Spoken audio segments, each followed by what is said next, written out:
ஸ்ரீ மகா பெரியவா சச்சரிதம் 50ஆம் அத்தியாயம். பெரியவாளின் அம்மா வீட்டில் எதிரொலிக்குது வேத கோஷம். தஞ்சாவூர் மாவட்டம் திருவையாறில் இருந்து கும்பகோணம் செல்லும் வழியில் சுமார் 5 கிலோமீட்டர் தொலைவில் உள்ளது ஈச்சங்குடி கிராமம். காவிரியின் வடகரையில் அமைந்துள்ள இந்த ஊருக்கு மிகப்பெரிய பெருமை ஒன்று உண்டு. நடமாடும் தெய்வமாய் திகழ்ந்த காஞ்சி மகானை ஈன்றெடுத்த தாயார் பிறந்த புண்ணிய பூமி இது.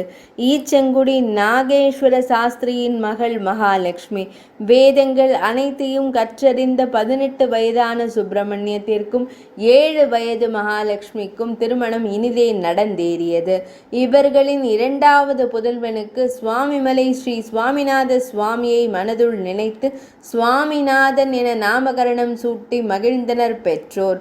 ஒரு நாள் காஞ்சி சங்கர மடத்தின் ஆச்சாரியராக பொறுப்பேற்கிற பாக்கியம் கிடைத்த போது பெற்ற வயிறு குளிர்ந்து போனது மகாலட்சுமி அம்மாளுக்கு. காஞ்சி ஸ்ரீ சந்திரசேகரேந்திர சரஸ்வதி சுவாமிகள் எனும் திருநாமம் பெற்று தேசமெங்கும் யாத்திரை மேற்கொண்டார். அனைவருக்கும் ஆசி வழங்கி அருளினார். அவரை பக்தர்கள் அனைவரும் காஞ்சி பெரியவா என பெருமையுடன் சொல்லி பூரித்தனர்.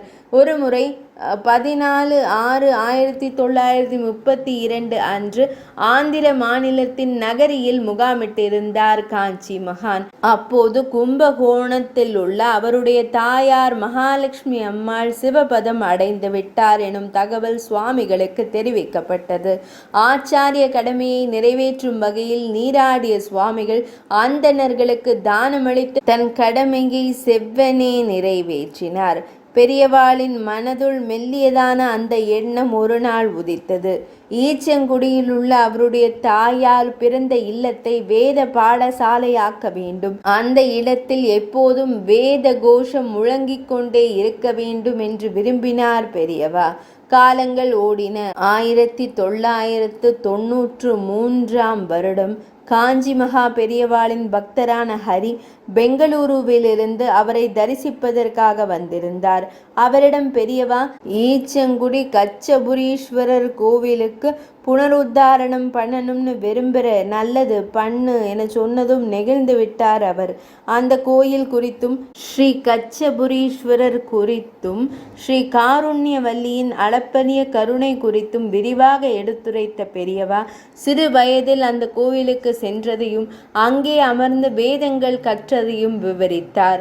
என்ன நினைத்தாரோ, சட்டென்று அன்பரிடம் ஒரு உபகாரம் பண்ண முடியுமோ என்றவர் ஈச்சங்குடியில் உள்ள தாயாரின் இல்லம் குறித்தும் அந்த இடத்தை வேத பாடசாலையாக அமைக்க வேண்டும் என்கிற தன் விருப்பம் குறித்தும் கூறி இது எல்லோருக்கும் உபயோகமாயிருக்கும் என்றார் காஞ்சி மகான். உடனே ஹரி, இது என் பாக்கியம் என்று கூறி ஆனந்தத்தில் அழுதே விட்டார். எத்தனையோ ஆலயங்களை புனரமைத்தவர் மகா பெரியவா. பூமிக்குள் மறைந்து கிடந்த கோயில்களை கூட அடையாளம் காட்டி அந்த கோயிலை வழிபாட்டு ஸ்தலமாக மாற்றி அருளிய மகான்.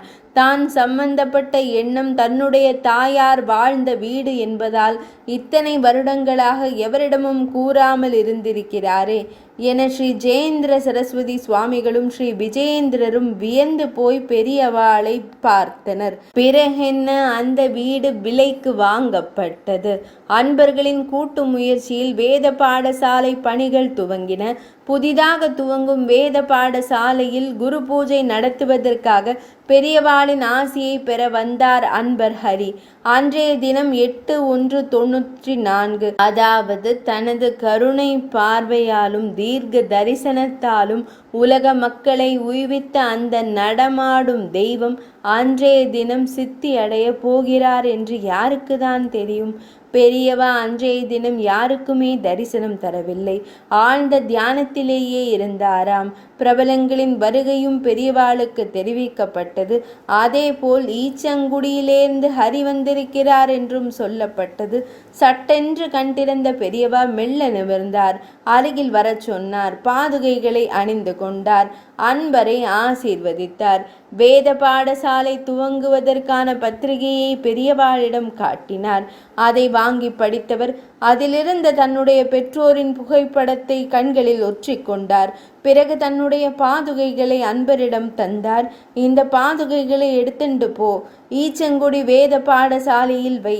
நன்னா நடக்கும் என சொல்லாமல் சொல்லி ஆசி வழங்கினார்.